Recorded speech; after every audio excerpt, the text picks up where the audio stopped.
Setiap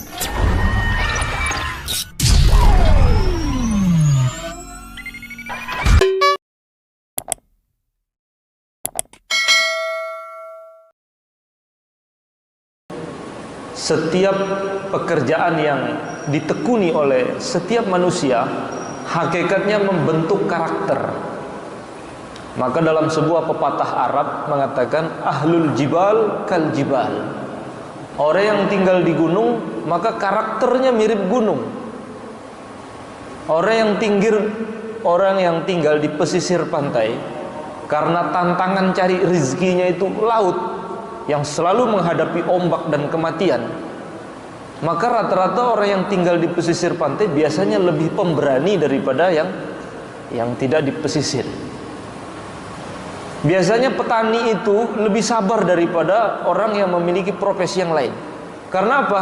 Pekerjaan dia yang dia lakukan tiap hari memaksa dia harus sabar, menuai, memupuk, menunggu. Jadi pekerjaan dia memaksa dia membentuk karakter, dia harus sabar, baru dia menjadi petani yang sukses.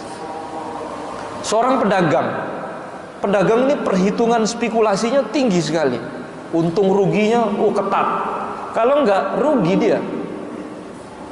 Maka karena pertimbangan untung ruginya itu tinggi, hingga jarang sekali pedagang yang jujur. Maka Nabi SAW bersabda, "At-tajir as-sadiq yuhsyaru ma'al anbiya." Seorang pedagang yang jujur akan dibangkitkan bersama para nabi. Menunjukkan pedagang jujur itu sulit, karena memang karakter dagang itu memaksa orang untuk spekulasinya tinggi. Untung rugi persekian saja nggak akan boleh mengalah. Kalau itu banyak, itu saya akan rugi besar. Begitu pula memanah. Nah, saya langsung angkat. Ada satu aktivitas ulama salaf terdahulu seperti Sayyidina Abdullah ibn Mubarak. Di kalangan sahabat muncul seorang pemanah-pemanah hebat seperti Sayyidina Sa'ad bin Abi Waqqas, Sayyidina Salamah bin Aqwa, Abu Talhah al-Ansari, dan banyak sahabat-sahabat yang lain. Mereka punya aktivitas rutin, suka memanah. Ternyata karakter ini, kebiasaan ini membentuk suatu karakter khusus. Jadi memanah itu sebenarnya bukan hanya sekedar ibadah, tapi dia membentuk suatu karakter. Dulu ada seorang sahabat, diceritakan dalam kitab Nihayatus Sul wal Umniyah. Dulu ada seorang sahabat, dia ini seorang pemanah, penggemar panahan. Dia penggemar panah. Kalau Nabi Rasulullah SAW berjumpa dengan orang ini, Nabi selalu tanya mengenai kegiatan memanahnya. Gimana kabar memanahmu? Maka suatu hari Nabi bertemu dengan dia dalam keadaan badannya ini kurus kering, kurus sekali. Kemudian Nabi tanya, gimana kabar kamu memanah sekarang? Kenapa saya lihat kok badan kamu kurus? Maka dia tidak menjawab, yang jawab itu temannya yang di samping. Temannya bilang, ya Rasulullah, akhir-akhir ini dia sudah berhenti memanah, dia udah nggak memanah lagi. Dia sekarang sibuk dengan ibadah, hingga badannya jadi kurus begini. Jadi dia sibuk ibadah, dia sudah nggak memanah lagi. Maka Rasulullah SAW bersabda, demi zat yang jiwaku berada di dalam genggamannya, sesungguhnya memanah yang engkau tinggalkan tidak kalah lebih afdol daripada ibadah yang kamu tekuni. Artinya apa? Memanah itu bagian daripada ibadah dalam Islam. Jadi kita ini di akhir zaman diuji oleh Allah, ada benda namanya HP. Ya, di depan kita, di saku kita ada satu unit namanya HP. Hingga seluruh perhatian kita, terutama anak-anak ya, terfokuskan ke namanya HP. Di sini ada permainan namanya game. Game itu ada dua saja bentuknya. Ada sifatnya strategi, ada nasib-nasiban gitu. Maka Imam Ibnu Taimiyah dikutip oleh Imam Ibnu Qayyim, kalau orang suka main catur, berarti kan dia mengandalkan strategi, maka dia mudah terkena penyakit akidah namanya itu Qadariyah. Qadariyah itu nggak percaya takdir, apa-apa itu berdasarkan usaha saya. Ada pola permainan yang kedua namanya nard. Yang satu namanya satranji atau catur, yang kedua namanya an-nardu. An-nardu artinya dadu. Dadu ini tidak ada usaha. Dikocok begitu, nanti keluar kalau dapat bola banyak, angka banyak, maka dia menang. Jadi tidak ada usaha. Orang yang suka main dadu nanti akan terbentuk mudah terkena penyakit jabariyah. Jabariyah itu orang yang berkeyakinan bahwasanya hidup ini seperti kertas yang diterbangkan angin, tidak ada usaha. Dua firqah ini, baik Qadariyah atau Jabariyah, adalah firqah sesat yang berada di luar Ahlus Sunnah wal Jamaah. Jadi permainan itu sendiri, game yang berada di tangan anak-anak kita, pola permainannya dua saja. Ada yang mengandalkan strategi, yang kedua ada yang mengandalkan nasib-nasiban. Dua aja. Nah, maka dalam memanah ini ada tekniknya, tapi ketika dia melepas, dia harus pasrah kepada Allah, mengumpulkan dua keistimewaan. Nah, maka kalau seandainya anak-anak kita, Rasulullah SAW bersabda, ajarkanlah anak-anak kalian berenang dan memanah. Allimu auladakum as-sibahata war-rimayah. Imam At-Tabari beliau mengatakan, berdasarkan hadis ini, hukum orang tua mengajar anaknya memanah dan berenang hukumnya wajib. Artinya, kalau orang tuanya nggak bisa memanah terlebih dahulu, bagaimana bisa mengajarkan anaknya? Padahal itu salah satu kewajiban seorang ayah, seorang ibu mengajarkan anaknya. Nah, maka ini adalah suatu khazanah Islam yang sempat terlupakan sekian lama, terutama ketika terjadinya perang dunia pertama. Ketika terjadi perang dunia pertama, mulai muncul senjata api, maka ilmu memanah ini mulai terlupakan di seluruh negeri-negeri Islam. Padahal dulu ilmu memanah ini diwariskan tekniknya, busurnya turun-temurun dari generasi ke generasi.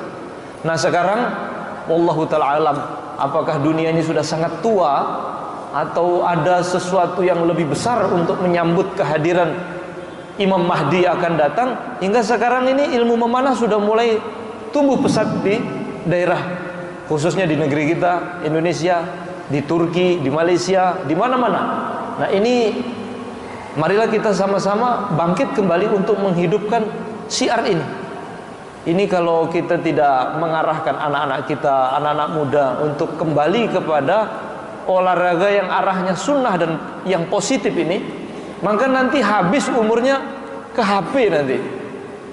Di dalam suatu hadis yang diriwayatkan oleh Abu Sa'id Al-Khudri, ada seekor serigala menerkam kambing yang sedang digembalai oleh seseorang waktu itu pada dekat Madinah. Karena kambingnya ini diterkam serigala, maka pemuda ini menahan kambingnya. Akhirnya tarik-tarikan antara dia dengan serigala. Ketika serigala itu melepas cengkramannya karena tarikan pengembala kambing ini, tiba-tiba serigala itu bicara berbahasa Arab. Mengapa engkau merebut rizki yang Allah giring untuk saya? Maka dia mengatakan, ya ajaba, oh alangkah anehnya, ada serigala bisa ngomong bahasa manusia. Ini semua rawi hadis ini siqah, sahih. Ini ada serigala kok bisa ngomong bahasa manusia. Tiba-tiba serigala itu ngomong lagi, ada yang lebih ajaib dari ini. Ketahuilah bahwasanya Nabi Muhammad yang ada di Madinah tengah membawa berita-berita dari langit. Maka dia giring kambingnya pergi ke Madinah. Sampai di Madinah, dia cerita kepada Rasulullah, saya tadi punya pengalaman spiritual. Saya tadi kambingnya diterkam serigala, saya tarik serigalanya ngomong. Katanya Nabi membawa berita dari langit. Maka Nabi mengumpulkan para sahabat. Kemudian Nabi SAW bersabda, wahai sahabatku, tidak akan terjadi hari kiamat sebelum binatang buas bisa berbicara dengan manusia. Kemudian tidak akan terjadi hari kiamat sebelum pegangan cemeti laki-laki bisa berbicara dengan dia. Sebagian ulama mutaakhirin mengatakan ini isyarah dari Nabi akan datang namanya HP, pegangan cemeti yang bisa berbicara dengan manusia. Dalam riwayat lain ada lanjutan, tidak akan terjadi hari kiamat sebelum tali sendal seseorang bisa berbicara dengan dia. Kita sudah mengenal ya bentuk tali sendal. Kalau kita copot taruh di telinga, mirip apa? Ya. Kemudian di situ dikatakan tidak akan terjadi hari kiamat sebelum paha seseorang bisa menceritakan apa saja yang dilakukan oleh anak istrinya ketika dia meninggalkan rumahnya. Ketika dia kembali, dia tahu aktivitas anak istrinya. Ini isyarah dari Nabi akan datang di akhir zaman, namanya kamera. Ini interpretasi ulama mutakhirin seperti Syekh Abdurrahman Al-Arifi dari Mekah dan lain sebagainya. Artinya, kalau kita tidak batasi, kita ini tidak memiliki hobi olahraga sunnah yang sifatnya positif, maka saya tidak tahu, mungkin 20 tahun ke depan anak kita itu sudah bukan manusia lagi. Dia ibarat robot yang hubungannya semuanya dengan mesin. Ini akan membahayakan anak-anak kita. Maka dalam suatu riwayat dari Sayyidina Huzaifah ibnu Yaman, takunu fitanun kaqita'il laili muzlim, akan datang fitnah di akhir zaman seperti gelapnya malam yang meliputi. Sebagian ulama mutakhirin menakwili arti fitnah seperti gelap malam ini. Apa maksudnya gelap malam? Artinya sinyal. Ketika malam datang, gelap gulita, adakah orang yang bisa menghindar dari gelapnya malam ketika datang waktu malam? Tidak bisa. Seperti itu gambaran fitnah di akhir zaman, seperti gelapnya malam. Para ulama mengatakan apa fitnah yang mengurung manusia seperti gelapnya malam? Sinyal. Kita mau menghindar dari sinyal nggak bisa. Mau ke WC, sinyal bagus. Mau ke puncak gunung, 4G juga nggak bisa. Kapan ada sinyal, disitulah manusia berpotensi untuk bermaksiat kepada Allah. Maka dengan ilmu memanah ini kita bisa mengalihkan anak-anak kita kepada olahraga atau permainan yang positif. Bisa membentuk karakter dia yang tangguh, memberikan kefokusan dia dalam belajar baca Quran yang tinggi, karena memanah itu butuh kefokusan. Di samping memang memanah itu fadilah secara mustakil. Apa fadilah secara mustakil? Fadilah memiliki keutamaan secara tersendiri. Di dalam suatu hadis yang diriwayatkan oleh Imam Abu Daud, Rasulullah SAW bersabda, "Innallaha la yudkhilu bisahmin wahidin salasa nafarin fil jannah."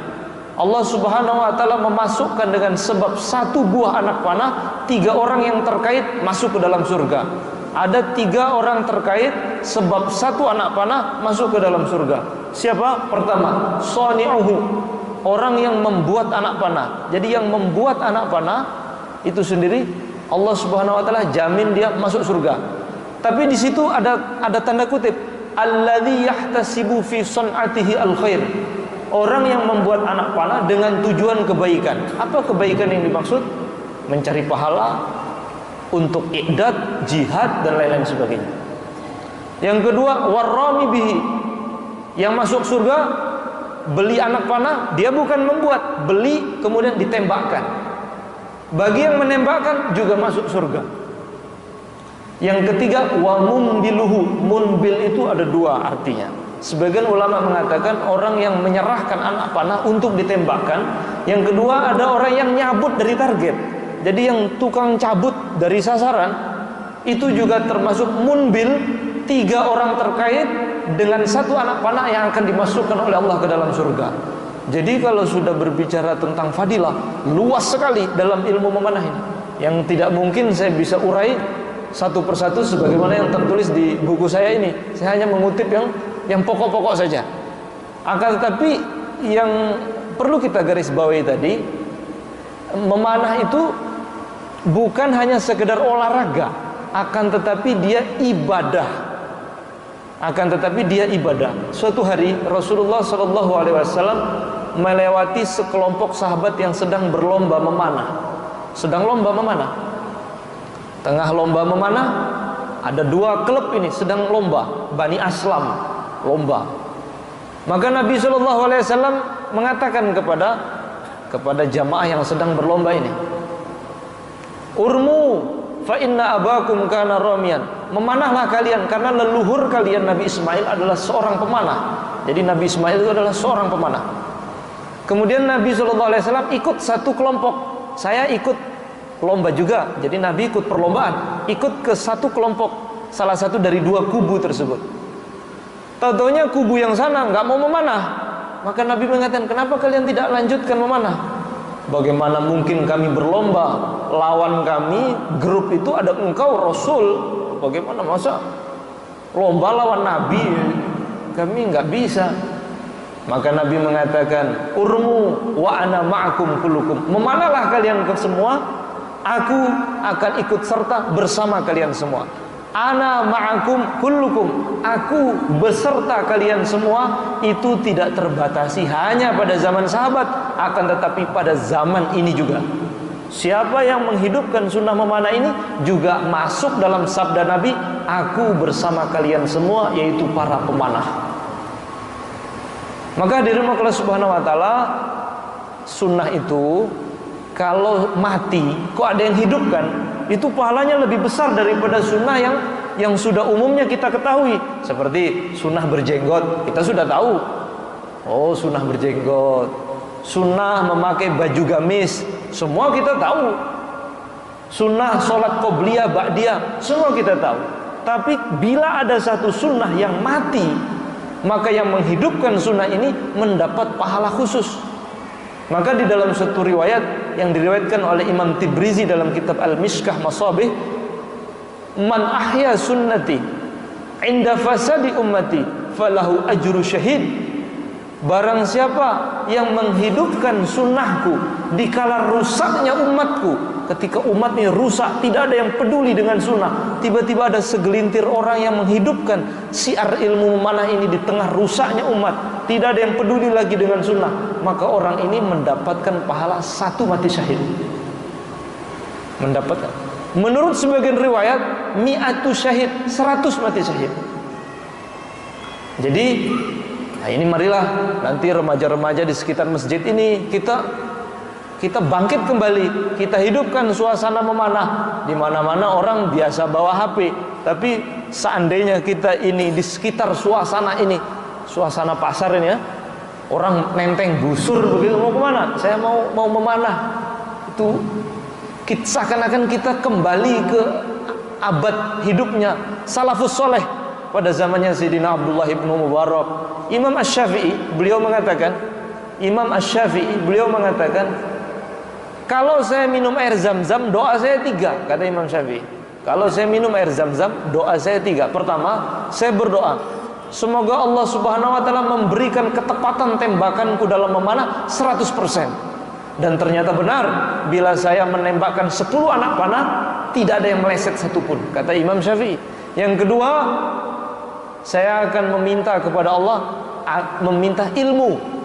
Maka kalian seperti saya, seperti yang kalian ketahui, kata Imam Syafi'i. Tiba-tiba murid-murid beliau mengatakan, demi Allah, kehebatan Tuhan dalam memanah, kehebatan Tuhan dalam mendapatkan ilmu itu lebih tinggi daripada kehebatan Tuhan dalam keadaan memanah. Jadi Imam Syafi'i itu seorang pemanah hebat di Jazirah Arab.